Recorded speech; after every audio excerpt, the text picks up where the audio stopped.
Diyos Amang masintahin, Ika'y Hari ng Israel. Alleluia,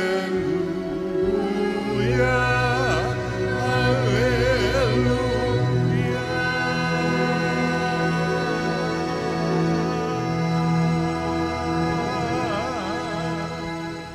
Sumainyo ang Panginoon. At sumayo rin. Ang mabuting balita ng Panginoon ayon kay San Mateo.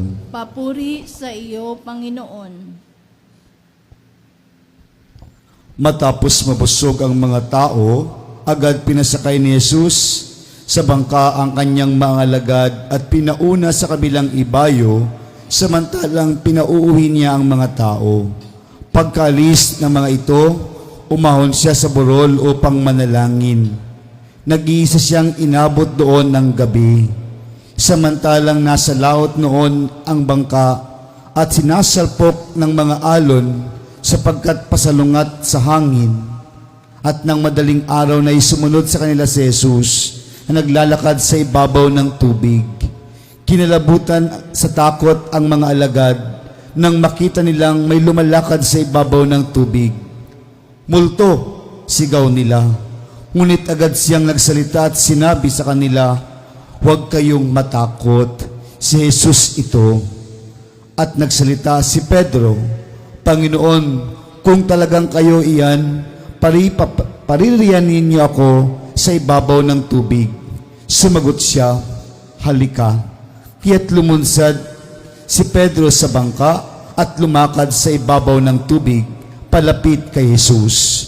Ngunit nang mapansin niya ang hangin, siya'y natakot at nagsimulang lumubog. "Sagipin ninyo ako, Panginoon," sigaw niya. Agad siyang inabot ni Jesus. "Napakaliit ng iyong pananalig," sabi niya kay Pedro. "Bakit ka nag-aalinlangan?" Pagsakay nila sa bangka, tumigil ang hangin at sinamba siya ng mga nasa bangka.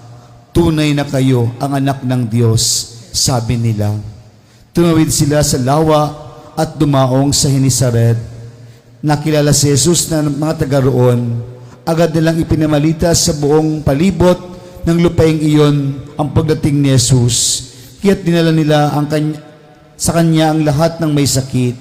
Hiniling nila sa kanyang na ipahipo man lamang sa mga may sakit kahit ang laylayan ng kanyang kasuotan. At lahat na nakahipo nito ay gumaling.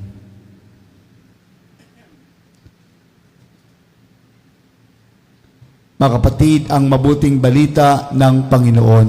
Pinupuri ka namin, Panginoong Jesucristo. Umupo ang lahat at nakinig sa umilia. Magandang umaga po sa ating lahat.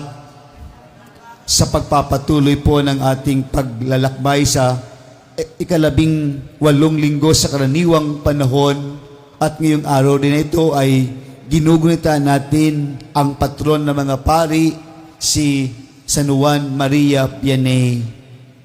Alam po natin sa buhay natin, mga minamahal na kapatid, marami po tayong kinakatakutan.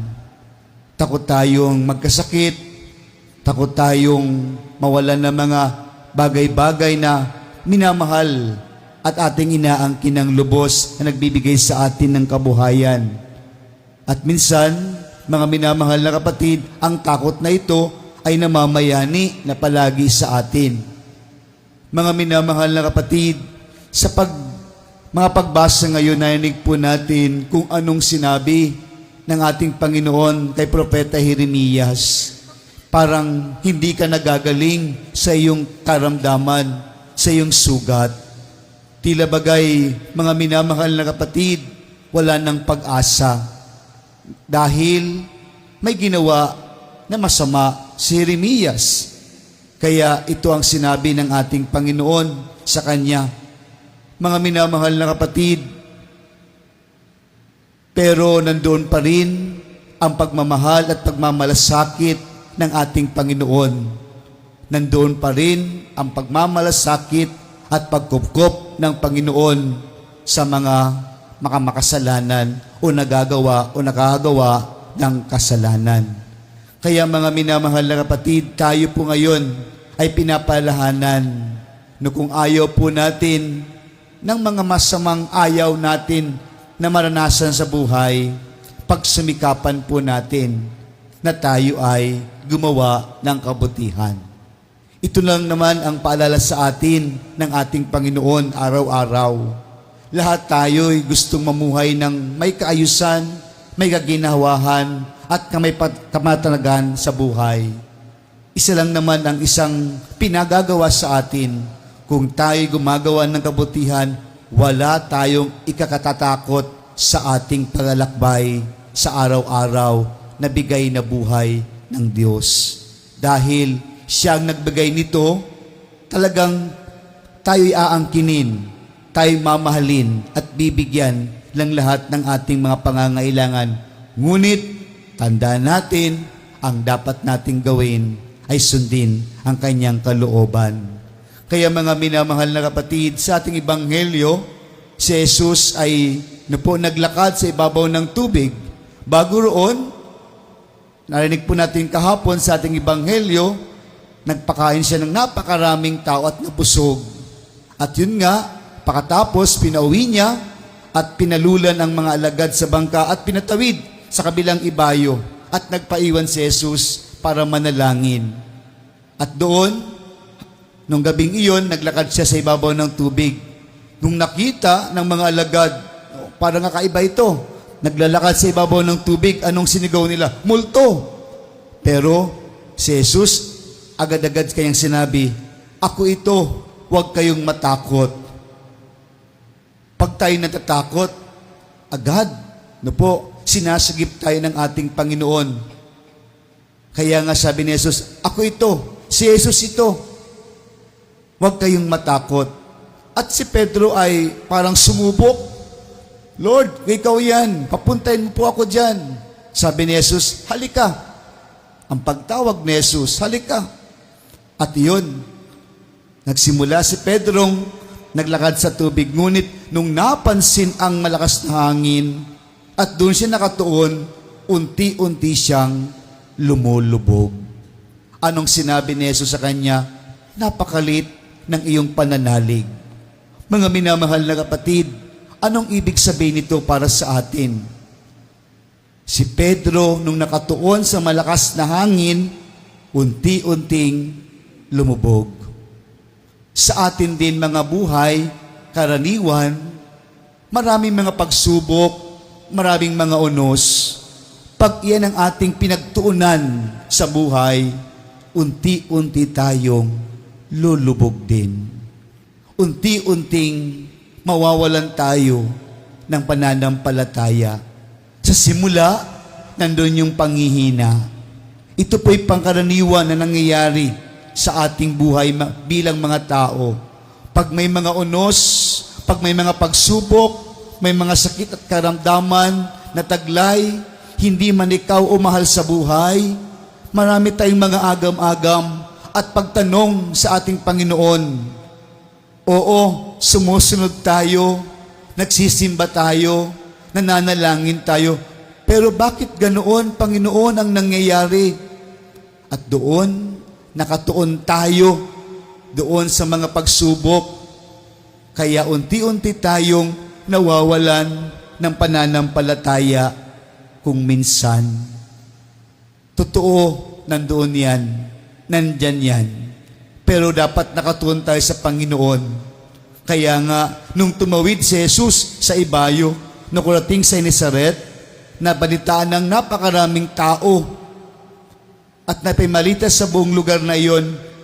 Anong sinabi ng mga tao? Kahit mahawakan lang ay lunglay ng damit niya, gumagaling ang mga tao.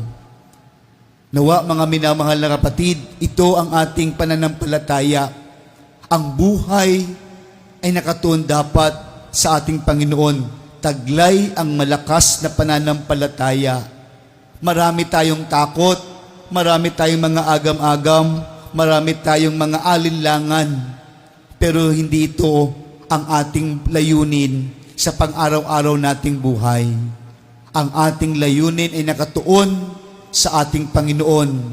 Dahil kahit anong unos o pagsubok, pag ito'y nakatuon sa ating Panginoon, tiyak lahat tayo'y kanyang gagabayan at nandoon ang malasakit. Ngayon, ginugita po natin si Saint John Mary Vianney, ang patron ng mga pari. Siya po'y nakaranas ng maraming pagsubok din sa kanyang buhay. Maraming bilang isang pari, ang dami ang ninadaanan, pero hindi siya tumigil sa pagyakap at pagmamahal niya sa Panginoon. At kanyang ibinahagi ito sa kanyang gawaing pagpapakumpisal. Sa matagal na oras na nakaupo sa kumpisalan, dahil nais niyang ibahagi ang pagmamahal at malasakit at awa ng Diyos sa iba, ito'y nagbunga. Mga minamahal na kapatid, kahit malayong lugar ang pinanggalingan ng mga tao, pumupunta sa Kanya para mangumpisal dahil gusto nilang maranasan ang awa at habag ng Diyos. Mga minamahal na kapatid, tayo din ay inaanayahan sa Kanyang halimbawa na naway tayo tagadala ng Kanyang habag ng Panginoon at awa ng Panginoon. Kaya din po natin ibahagi ito dahil ito ang tanda na tayo may habag at malasakit sa kapwa-tao, tayo'y nanalig na katuon sa ating Panginoon. Kung tayo'y puro pang-aaway, panghusga sa kapwa-tao natin, wala po ang Diyos sa atin. Pero pag may habag at awa, nandoon na mamayani, tila bagay nagsasabi, nakatuon ang buhay mo, ang pagkilos mo araw-araw sa Panginoon. Dahil bunga yan ng ating pagsunod ng lubos sa ating Panginoon. Kaya po sa pagpapatuloy ng ating pagdiriwang, sa pagdiriwang na ito, nawa, tayo din ay may kasangkapan ng awa at habag ng ating Panginoon. At naway mga minamahal na kapatid, ipanalangin niyo po kami bilang iyong lingkod at lingkod ng ating Panginoon upang ipagdiriwang ang Eucharistia na manatiling tapat at tunay na tagadala ng mga sakramentong ibinibigay sa bawat isa sa atin upang tayo makatuon ng lubos sa ating Panginoon. Amen.